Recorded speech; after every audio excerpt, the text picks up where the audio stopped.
मासु तोनगी मतौदुदा नोक्चरमी तोनसु मनुंगदा चंख्री रोजरसु हराब रास्ता नोक्सिलमगा चटख्री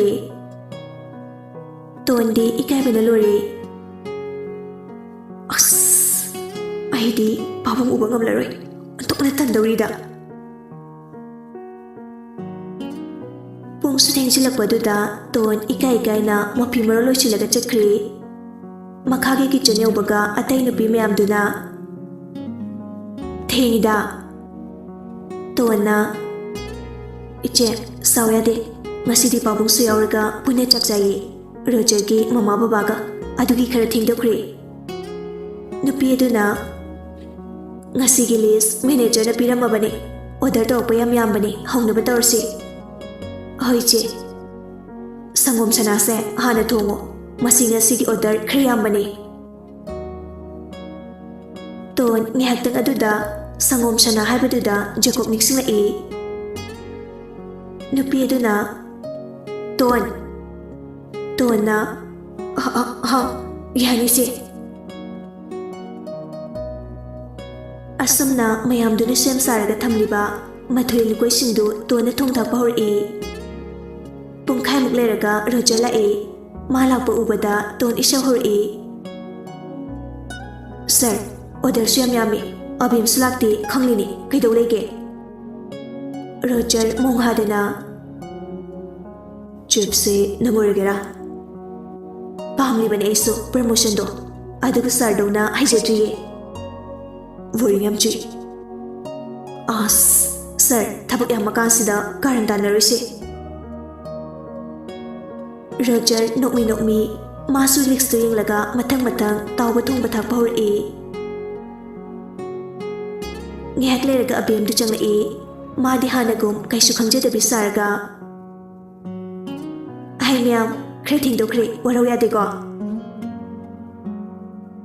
roger malakpadu hanafau yengdakai mathau tawraga lei madu ubada abemna roger gi maningdagi kolaga yobo sorry ra roger na makuta loktoklaga abem lomda onjila e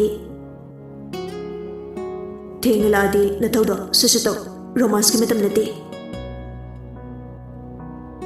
abem mayam mangduda ikaiba sasinaraga luktharaga lei magun khanglaba roger na hoi mai haitakai mathaudu amuk tawki mai wakaldadi roger na thembirak pangai bani tonsu thawasa dakai mathaudu tawri upai leitraduna abemna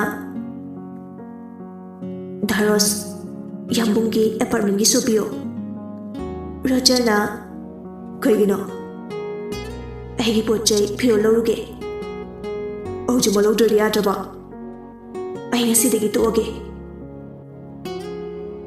ton nga olam bakhabidu chaplepi kai maram gi toktiba avem lanjada bisaraga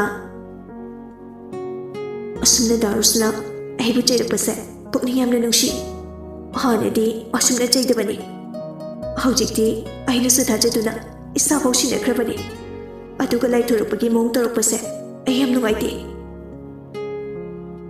roger mayadu chiklaga khangjai lairiba atai nupi mayam dusu roger doina yenglai roger asawadu phatharaga avem ngasidi ai tension yamna lei nangkhakta atamnana choibasu nate tondu su chairibani yarise ai soikre shiki chani aduna isa isa gi thousingse amta loising gi sabani avemna hoi adu yambungi apartment gi som te piro koigino marum dayo ai gi firon poche loisiluge roger su tondeng la e tona su ingi tawra e roger na foi lao sir dum lebi ho yar lao roger na mang tharaga chakre abem su inakre ani do liptong libadu walang kari matangang na de apartment hek yaubaga abem na magi pochai phiron singdu yearbag tu hapchali roger su abem na haplibadu thawi lammi hapalorega abem prap thoki roger na mangda thatlaga khoinu nan khalise aina kai khalage daros nupi noise sakluna mi haidu chumjani ko nashagi ichit yolo pau noidiam ngami ko kai ngai ni se nang bu chuai da ai nak jang lo khriga adu da yam ni mo ta khirai ne hoi ai ne nang nuksi bagi mari le na khre ada ai nupi ojer su non jar ga nang wanda di leiroye nang no wa budu da ai di nuai ta bagi paisa du pi khibani paisa gi mamala na sayo lamida me di mosha ni yolaga paisa lowi hai nang di paisa na loraga na sal khuchina be wow kok di wangi abem su mayam gi maching dula e ai kana no khandra male khidawi khangloi huran bagi macha huran bi chumiko abem su sidana adi khokte sunate killer gi macha napi killer sojari roja su sidana oima yam kiye ahum sube etre ngai biro goodbye adu haraga abem na chakki tawbaga rojana muk thakli yam thajadana abem na tunglom dagi thang satoklaga rojar gi pukche tu thilami rojar su adumna torakani haibadi khaludabani na ngakthokna bu upai su tahodre mabuk dagi I oro tar I abem na usitana aina hydro killer su oyena bayobo Roger China do khangba ngamdraduna makhada phamtharaga wall du danga tharami yamwana phone do lokthoklaga ton da call tawjai ton su phone lakpaduda prap laga paikhatli sir Roger na yamwana ton avem do phawa iko ton Roger ki khonjel du tabada sir nangi dorgi ha Sir, nang kai de legi hero.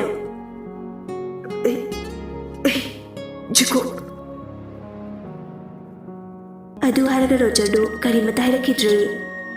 Ton mayam de enjang no sinaram laga kana chel e. Lipti abem na tongli banina ngai bangam draduna siarom de chel e. Ton masadu ipapa khalami mapishu tar e. Leijabi thaduna mahak chel e. Jiko ke apartment hek yaubaga thong do hanglaga leirami ton prap changlaga koi hingjai makhada I tairibada sura I adugi maike yenglubada Roger na ngatharaga wall da leibada ubada ton mamaidu khumlaga kanna laurami makhoi gi apartment sindudi atopa kana su leitabani na ton kana chelakduna Rosni hoida thong thilami Rosni su thong khutinduda prap hangdurei ton gi matawdu ubada aima bema ton ichabu kidorge ton kaplaga ambulance sabda kawiyo mama sardu adu haraga wawa kapthorei Rosni pakhatuna chelagi yenglui adubu Rosni machagi mataw yengba ngamdraduna lekthakirami Roshan su tarduna Rosni na lauba adom de chenki Roshan su machaga loina bigana lairamba matawdu ubada kappaga laikre ton mapido sa taitu e aduga Eric da phone tawrami Eric na kai nai boss ke apartment da aujimula yam thuna oi phone ton su amu prap changlatuna curtain adu shagarami aduga Roger gi asokpa adu da pullaga kana yelami sir nang chiki yari ai ni yari isini Eric su hatu prap chere mayam du ubada naklami oh my god tona laur yinduna lerno sir si poraga poro oi phone Eric na Roger bu porami aduga tona Roger gi kargi soda puraga makhoi ahum chancha chetlami Roshan di angau amagum kaptuna lehawe tona atai security singdu da laure bamungi hospital du da haujuma call do na operation gi ready leyo haiko Ton adu haramlaga garage romda chenkri. Roger gi tanglaba car adu yam thajadana ton thawdorei. Iriksu Roger bu hapkatlaga maningda tungami. Sardu ontadanaba kana konchibiyo. Ai high speed tare thawdise. Irikna oyani. Ton car adu kana thawkhirami. Manager duna hospital da phone tawduna operation gi ready oinaba khangalami. Rohitne luchingba team adusu sem saduna ready da leirami. Ikui-kuidana Ton gi high speed tuna hospital yorami. Hek yawbaga staff mayam thoraktuna Roger bu pushinkirami. Ton mapanda lehawi phone da laktolaga Avem da call tawrei. Avem su usitana vaikalai. Takbise. Ton su usitana. Nupa mayamdagi nanthoklosu aingondagi nanthokpa ngambremo. Avem su usitana. Hai apambi. Napa fau aigi de na paisa piraga tatana thumduna hatkibani. Nangna kai dongam doiba. Ton su nangfetawna. Nang su saklon amani. Ado ai su saklon amani. Yengnabe tardana. Phone da thamnakri. Hawkhiba nungaitraba thawdok adu ningsinglai. School dani principal gi room aduda Tonga tona khupakna thakiba John ga leptuna leiri. Principal gi phone adula e. Hello. Principal aduna. What? Oh my god. Oh. Phone da thamkibaga principal aduna nungaitana. Ton, sorry. School gi get mamangda nangi father do accident thoktuna laikidre haye.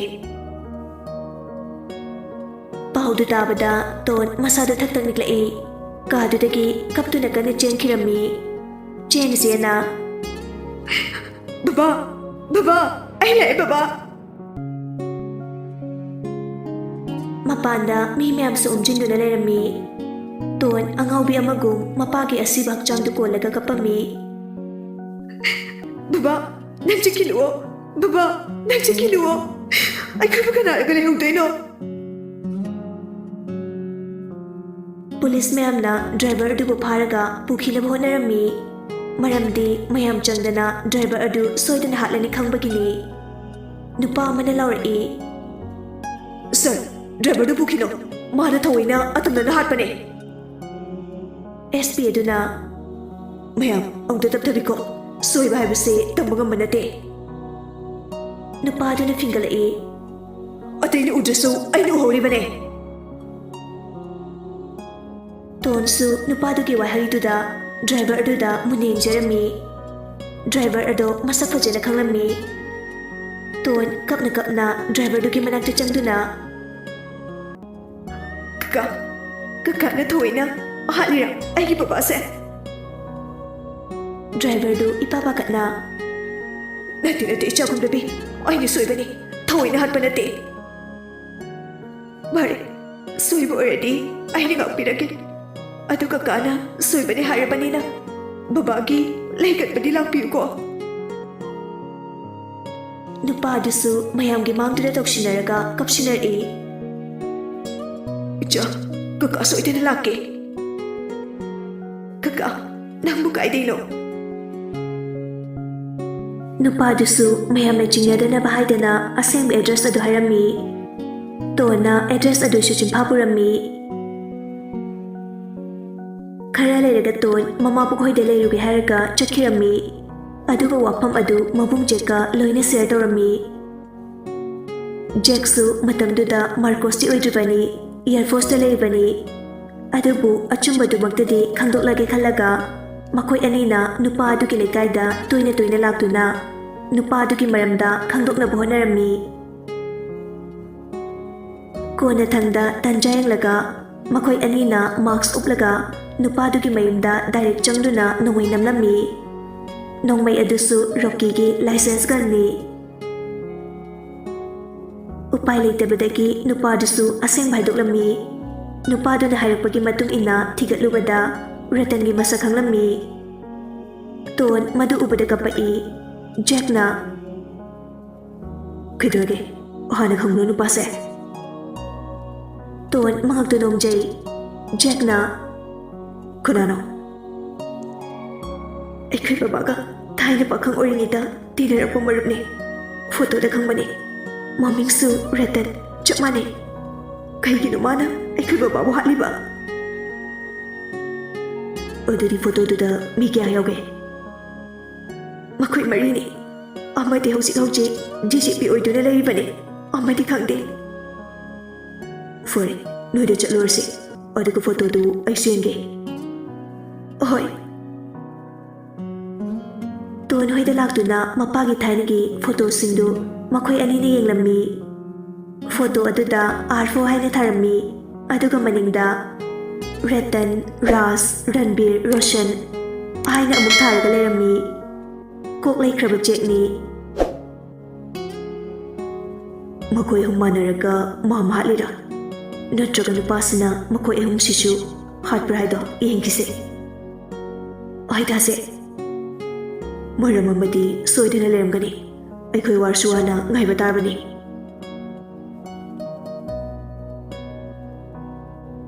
Ton ningsingba lorega amamung ningsingai Jack at Ton ga hotel asida leiringaida Jack na Muchanupido na tro Ton na Mani Aido mapana arhan matawrasu Machanupidi khanglamdabasu yai Kursi lagay Taling di Sir Roger pamjabagi mong daw bani Oh Cinematic asi ningsing baloraga Roshan bu ahan bu uba matamda Ton ngaklammi Adubu mayam mangduda tumina laijarami Jacob nasu tun kin inabaga Katukaran ngambaga Jack dahaidoksu paraktarami Adubu Jack nasu numituda Roshan si Rogergi mapani khambada angakpa phaurammi Maram asinani Jack na Rasbu kupna senaduna lakibasu Adubu Roshan ga Rasga nasu Ratan yade haibasimadi ikuidana Ton khangle Jack nadi wafam si khangdri Jack su achamba mi natabanina mission asi thawina chakpa yauribani Manipurda drugki karbasida Abuja khakta natana mastermind oiba nupa amasu lei haibasi Jack na khangi Adubu nupadu kanano haibamagdi khanglamde Adu khangwa pambagi damak Jack na Rasoigi mateng pangsinakhiba sisu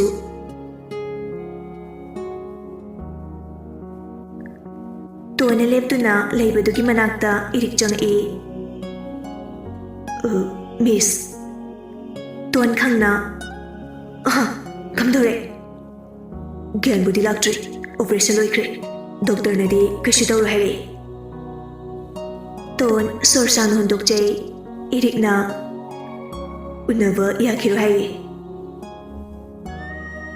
Makhoi anina wari sandaringida bodyguard kharaga loinana Roshan amadi Rasula e Roshan na kai baulai irikna Sir babung bakabigano Operation su success ore kashi thudokpa tawro hai adubu gyandi laktri Rasna mato karamna tawribano khangbro Roshan na bematon nang khangbra Ton na irikti yenglaga Sir bu senaramo irikna oi miss irik chatkibaga Ton na babung Baba, ay pupupi baba tu accident nate atam na nahat bani madu atay ka naso nate Ratan haiba misagto na ne ngasigi thawdok asina machanupi abim na ne Roshan ga Raska ngaknayang narami Ton na makatarai Ado, babung amadi baba nacha kainom tayo jagi Ras na Ohayo Abim ki babaga Aikoi babaga nungaina daba laikibra Babung hoidi maramdo khanglamdaw male Ngasidi nachada singna haibiyo Nakhoi luna tinarapang maruk ngakta natra Babung ka babaga di hatriba kaigino ꯅꯠꯇ꯭ꯔꯒ hotel ꯑꯁꯤꯗ attack ꯇꯧꯔꯛꯂꯤꯕꯁꯦ ꯑꯕꯦꯡꯒꯤ ꯃꯄꯥꯅ ꯃꯥꯟꯕ꯭ꯔꯥ? ꯇꯣꯟꯒꯤ ꯋꯥꯍꯪꯁꯤꯡꯗꯨꯗ ꯃꯄꯥ ꯑꯅꯤꯗꯨꯁꯨ ꯃꯊꯥ ꯁꯥꯔꯝꯃꯤ꯫ ꯇꯣꯟꯅ ꯑꯃꯨꯛꯁꯨ ꯏꯌꯥꯝꯕꯨꯡ ꯖꯦꯀꯣꯕ shooting ꯆꯠꯄ ꯅꯠꯇꯦ, ꯑꯩꯈꯣꯏ ꯗꯥ ꯖꯦꯛꯁꯨ ꯁꯨꯇꯤ ꯂꯣꯏꯗꯨꯅ ꯃꯁꯥꯒꯤ ꯃꯊꯧ ꯆꯠꯈꯤꯕ ꯅꯠꯇꯦ, ꯃꯈꯣꯏ ꯑꯅꯤ ꯃꯦꯂꯦꯁꯤꯌꯥꯗ ꯑꯕꯨꯖꯥ ꯍꯥꯠꯅꯕ ꯃꯤꯁꯟ ꯆꯠꯈꯤꯕꯅꯤ, ꯑꯗꯨꯒ ꯇꯥꯃꯣꯂꯤꯁꯨ ꯀꯣꯔꯤꯌꯥ ꯆꯠꯈꯤꯕ ꯅꯠꯇꯦ, ꯃꯈꯣꯡꯗꯨ ꯅꯥꯕ ꯐꯔꯕꯅꯤ, ꯃꯥꯁꯨ ꯃꯈꯣꯏ ꯑꯅꯤꯒꯤ ꯃꯇꯦꯡ ꯄꯥꯡꯕ ꯆꯠꯈꯤꯕꯅꯤ꯫